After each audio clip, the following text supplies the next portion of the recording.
Joining us now, we've got Megan Hayes, former special assistant to President Biden, and Maura Gillespie, founder of BlueStack Strategies and previous advisor to former House Speaker John Boehner. Megan, I want to start with you. Why did the administration wait until being told by a court that they needed to do the SNAP funding, saying that they need legal guidance when they've already moved money around to pay for other things, including apparently this private donation they're saying is going to help pay the military? Why let this program lapse?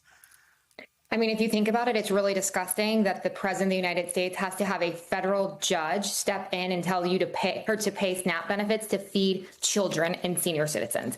It is really a gross place that we're at, but I assume that the president is doing this because he doesn't actually care. He's down in Mar-a-Lago, he's with his rich people, he's going to play golf today, all while everybody else who depends on these benefits and whose health insurance is raising is trying to figure out how they're going to pay their bills and how to pay to keep their lights on and pay to feed their families while he doesn't care. So I think that while it's nice that everyone is blaming everyone, Democrats and Republicans, but it's really the American people who are losing out, and Democrats can't negotiate with themselves. So they need Republicans to be in Washington to do their jobs, to figure out how to solve these problems. Affordability is the #1 issue facing the American people, and all they want are some solutions. They don't care who comes up with them. They just want solutions. Yeah, I do wonder how many members of either party have ever had to put something back at a register at a grocery store or not been able to afford what they want to buy that week. Maura, I want to ask you, the Secretary of Agriculture said, quote, the silver lining of the shutdown is that we're now having a conversation about the SNAP program, which she says has become corrupt. Are Republicans hoping to use this shutdown as an excuse to reduce or eliminate some of these social and safety net programs? And do you think that that's going to be a good tactic with voters, given how strapped everyone in America is feeling right now? I don't think by and large that's what the goal of the shutdown was. I think the Democrats have showed us that they don't know how to get out of it because they went into it not knowing how to get out of it. But I will say that this highlights the issues that their constituents are going to face as well. Republicans and Democrats are home in their districts, and I'm sure they're hearing from them about their concerns and about the cost of living that has not gone down as promised by President Trump. And so I don't think that a tactic would be to, cut a program that is so widely, utilized. At the same time, earlier this year, we saw that the DOGE entity tried to eliminate the fraud, waste, and abuse. And if there were areas where there is overlaps, of course, that's something that Republicans will want to target, but it's certainly not their goal, and it shouldn't be. Megan, what about that? Do Dems have a way out of this shutdown? Have they boxed themselves in here?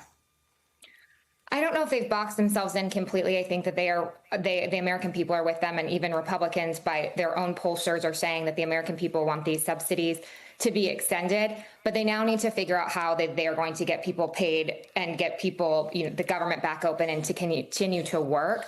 But to your earlier point, what Maura was saying, they already cut SNAP benefits in the big, beautiful bill. So this is just continuing to cut them more. The Republican Party continues to punch down and to only antagonize and to cause harm to people that are less fortunate than others.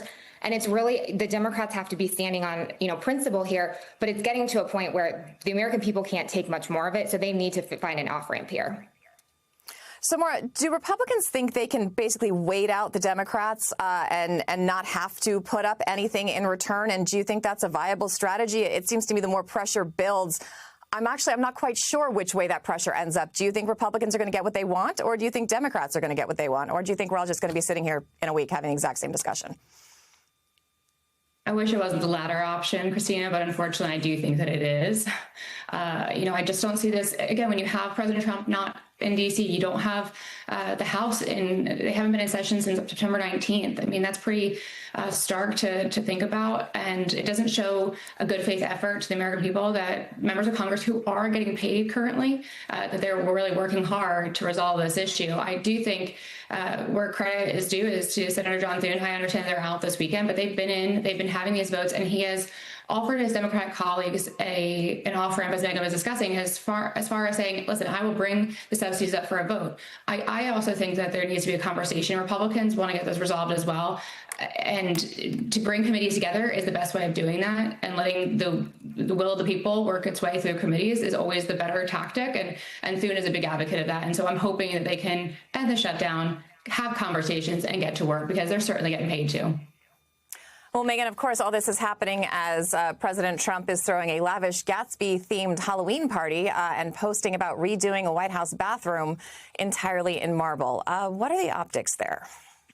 I mean, the optics are terrible, just with like tearing down the entire East Wing or giving $40 billion to Argentina to bail them out. It's, the optics here are terrible, but it just goes to show that he doesn't care about anybody but himself. And he only threatens members with primary candidates if it's going to impact something that he wants to do in his legacy.